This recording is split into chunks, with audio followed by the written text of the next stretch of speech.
All right, settle down. Settle down, look at you all. Looking sharp, looking good, yet I know exactly what's going on in the soul of every single one of you out here. I see the sparkle in your eyes, but I also see the question mark floating right above your head. It's the same question I hear every day. Why is this so hard? Why are you beautiful? Accomplished, incredible women still wrestling with a dating scene that feels more like a dodgeball tournament than a journey to find the love you deserve. Are you ready to stop hoping for the right man and start demanding the right relationship? Then lean in, open your ears, and let's get this healing started. Let's talk about these 5 keys right now. You heard me. The very first tip, the foundation upon which you build an indestructible dating life, is this: you are the CEO of your dating life. Now I need you to forget everything society, romantic comedies, and even your well-meaning mama told you about finding a man. You've been operating with a scarcity mindset, thinking you need to be chosen, that you're in a massive pool of hopefuls, just waiting for some guy to finally spot you, pull you out, and declare you worthy. That whole mindset is tired. It's draining. And it's the reason so many of you are frustrated. I want you to change the image in your head right now. You are not a job seeker hoping to land an entry-level position. You are the head of a multi-million-dollar corporation called My Life, My Happiness, and My Future. The man you date, he is applying for one of the most senior, most important positions in your company partner for life. As the CEO, your job is not to chase. Your job is to sit back, cross your legs, and interview. When a man approaches you, or when you meet him, he is walking into your boardroom. He has to pitch himself. He has to present his resume. And his resume is his actions, his consistency, and his intention.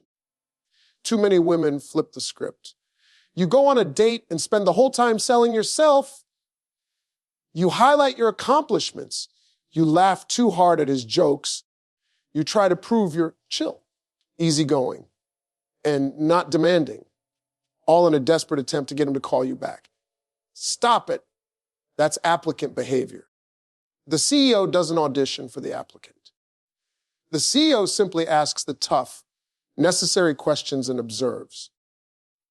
The questions you need to be asking aren't always verbal. They are questions posed by your boundaries and your standards. When he calls you last minute for a date, your boundaries should silently ask, does this man respect my time and schedule? When he talks more about his problems than his plans, your standard should ask, is this man a forward thinker? Or am I applying for the position of his therapist? If he wants to be your man, he has to bring something to the table that adds to the value of your corporation. You are already whole. You already pay your own bills. You already travel. You already have your own goals. He is not coming in to save you. He is coming in to invest in you. And you, the CEO, must determine if his investment portfolio, his goals, his integrity, his treatment of it is strong enough. This CEO mindset is your most powerful defense and your greatest source of peace. When you view yourself as the gatekeeper, the rejection or the vanishing act of a subpar candidate doesn't sting. It's not a personal failure. It's just a hiring decision. You simply look at his performance review. Late for the date, inconsistent communication, lack of defined future plans, and you say, with all the calm confidence of a woman who knows her worth, thank you for interviewing, but we will not be moving forward with your application at this time. This is not about being arrogant. It's about being accountable to yourself. The CEO's first responsibility is to protect the company, that's you, from a bad partnership. You cannot afford to sign a long-term contract with a temporary man. When you own your power, you stop waiting to be chosen and start doing the choosing. You stop settling for a supervisor when you deserve an equal partner. Walk into every date knowing you are the prize. You hold the power and you are conducting the interview. Only the best candidate gets the corner office in your heart. You are the CEO, ladies. Now act like it. Now, let's move on to tip number 2, because this one is absolutely critical. And it's where many smart, beautiful women miss the biggest, loudest red flag of all. Tip number 2 is this: a proposal requires a plan. I'm not talking about an engagement ring proposal. Not yet. I'm talking about the fundamental proposal of how a man plans to integrate himself into your life, your schedule, and your value. Ladies, you have to stop accepting ambiguity. Ambiguity is the enemy of commitment. Ambiguity is where good intentions go to die. A man who is genuinely interested in you, a man who sees you as a future partner and not just an option for right now, operates with a plan. He moves with intention. You should never, ever be confused about the following 3 things. What are we doing? Where are we going? And when are we getting there? If he can't answer those 3 questions with clarity, he is not proposing anything solid. He is just throwing ideas at the wall to see if you stick. Think about it logically. If a man is going to invest his money, he doesn't just wake up and throw it at a random stock. He researches, he plans, he executes. If he's building a business, he has a business plan. You are more valuable than his investment portfolio. So why are you accepting less planning for you? When a man texts you at 8:45 p.m. on a Friday asking, hey, what you doing? Or wanna hang out tonight? That's not a plan. That's a last-minute panic move. It shows you that you are not the main event. You are the backup plan for when his other plans fell through. A man who values you locks you in on Tuesday or Wednesday because he wants to make sure no one else can take your time. He has secured the venue, the restaurant or activity, and he has a time. That is effort. That is respect. That is a plan. I need you to understand that vague behavior signals low investment. If a man tells you, we'll see what happens, let's just chill, or I'm just taking things slow, you need to hear that for what it is. I do not have a concrete plan for you right now, and I'm keeping my options wide open. Your job as the CEO, tip 1, is to immediately know that this candidate's proposal is weak and his commitment level is dangerously low. The comfort and healing in this tip come from the control it gives you. When you demand a plan, you are not being high maintenance, you are being high value. You are protecting your peace. You are communicating without saying a word that your time is valuable and it must be earned. If a man is serious about you, he will make the path to you clear. He won't leave you guessing. He won't make you wait by the phone. He will show you his intention by prioritizing you. And prioritization always requires forethought. It requires a proposal. So, the next time a man tries to float by on a vague promise or late invite, remember your 3 questions. What are we doing? Where are we going? And when are we getting there? If he hems and haws, if he gets defensive, or if he just says, I don't know, we'll figure it out, you have your answer. His lack of a plan for you is a very clear plan for his life, one that doesn't prioritize your time or your worth. You deserve a man who is ready to execute a full, well thought out plan, not one who's just improvising. Demand the plan, and you will filter out 90% of the time wasters. Now, let's get into the rule that acts as your safety net, your stress reliever, and your most effective filter. This is tip number 3. The 90-day rule is your protection plan. I need every woman in this room to understand this 90 days. 3 months. That is the period you need to set aside for evaluation. And during that time, you are operating as the CEOs, remember. Tip 1, by observing, interviewing, and protecting the assets of your company. And the most valuable asset you possess is your intimacy. The mistake I see women making everywhere is this: they give away the keys to the house on the very first date. They jump to commitment and intimacy almost immediately because they're afraid if they don't, the man will walk away. Let me tell you, if a man walks away, because you require 90 days of his time, consistency and respect before you share your bed, then he was never there for a long-term contract in the first place. You didn't lose him. You filtered him out. You just saved yourself months of heartbreak and disappointment. The 90-day rule isn't a game. It's a behavior observation period. In the first few weeks, a man is on his best behavior. He's dressed nicely, he's polite, he's charming, he's putting his best foot forward, selling himself to the CEO. But a man cannot keep up an act for 90 straight days. The true man, the one you'd be waking up next to for the rest of your life, is going to emerge within that 3-month window. What are you looking for during this time? First, you're watching his consistency. Does he call when he says he will? Does he maintain a consistent effort? Does he follow up on the plans he proposes? Tip 2. Or does his effort taper off after a few weeks? A man who is serious will intensify his effort. A man who is just looking for a hookup will disappear when the reward is delayed. Second, you're looking at his temperament.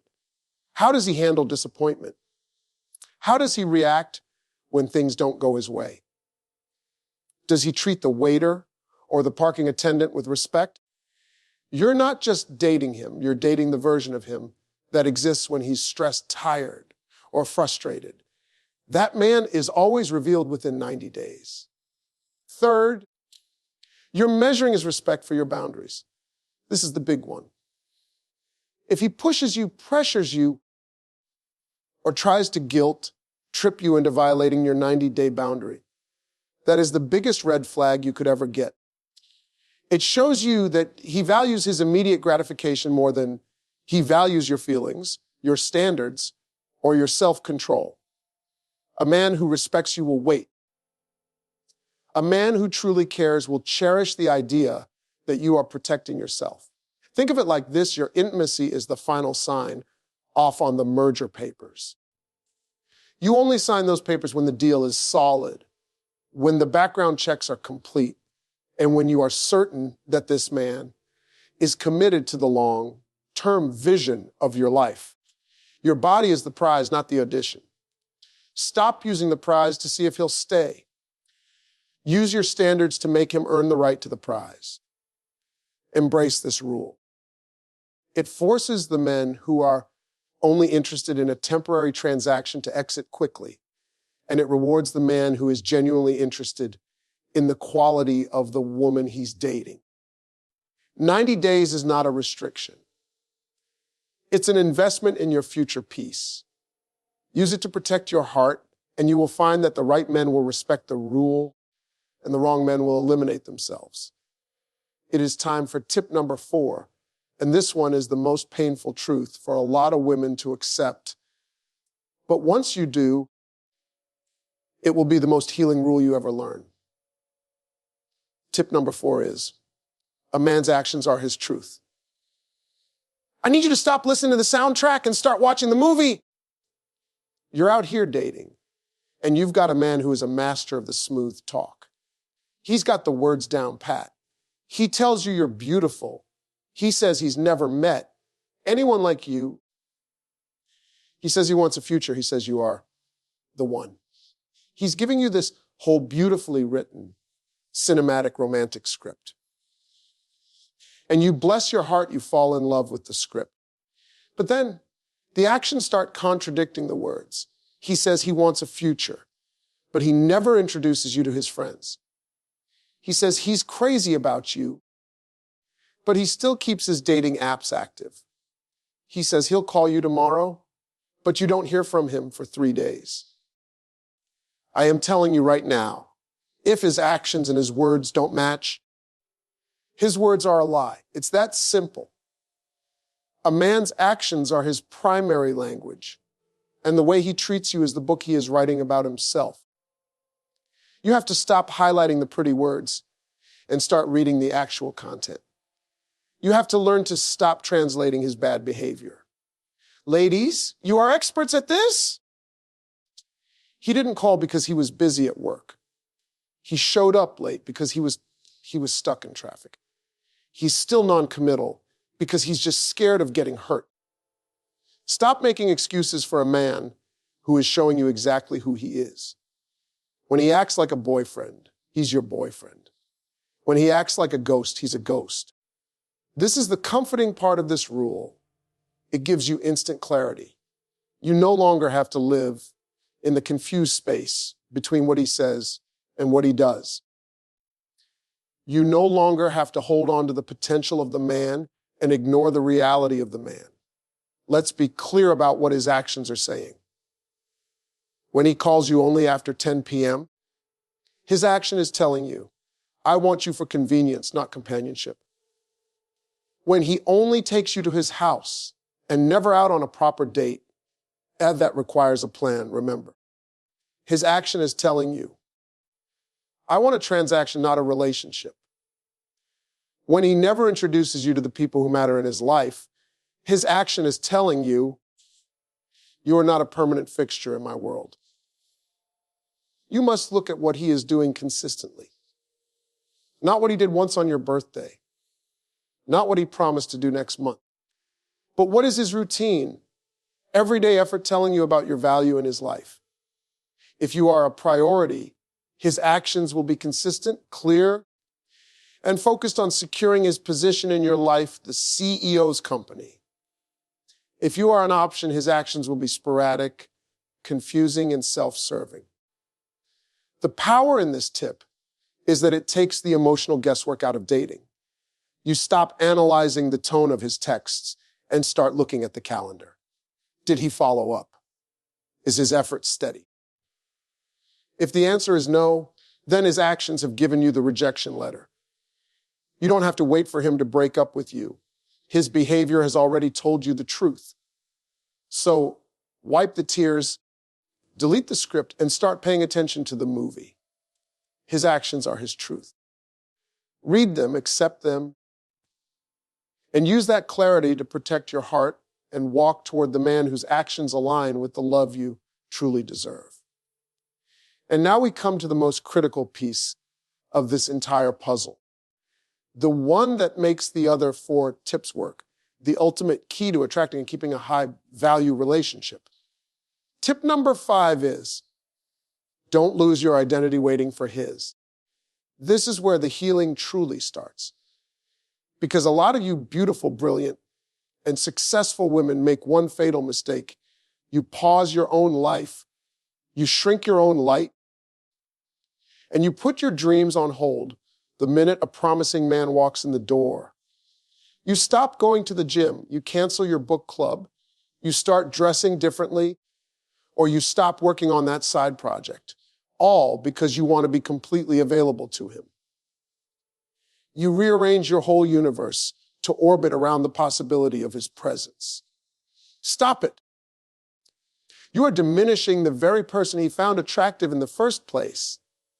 I need you to understand this clearly. A man should be an addition to your life, not a replacement for your lack of one. If you walk into a relationship as a whole, complete person with your own goals, your own friends, your own hobbies, and your own purpose, you are an asset. If you walk in looking for him to become your purpose, you are a burden. The man you are trying to attract, the one who is serious, the one who is worthy of the CEO's partnership, does not want a woman who is waiting for him on the couch. He wants a woman who is building her own empire and simply has a spot reserved for him in the executive suite. When you lose your identity, you lose your power. You become needy because your entire sense of fulfillment now rests on his validation, his call, or his attention. That pressure is heavy, and it will push any good man away. A strong man is looking for a partner who enhances his world, not a dependent who needs him to create hers. Think about what makes you magnetic. It's your ambition, your passion, the way you light up when you talk about your work, and the fact that you are too busy sometimes to answer the phone on the first ring. That is your energy. That is your force. When you drop all that to be readily available, you dim your own light, and the man suddenly sees less of the amazing woman he met. This is the rule of maintaining your orbit. You have your life orbit, and he has his. When you begin dating, those two orbits should start to align and overlap, but they should never crash into each other and become one massive, undifferentiated blob. Keep your friends, keep your faith, keep your finances separate and strong, and keep your personal goals in the forefront. When you maintain your identity, you automatically enforce the other rules. You don't tolerate inconsistency. Tip number 4, because you're too busy with your life to waste time chasing vague promises. You demand a plan. Tip 2, because your schedule is already full.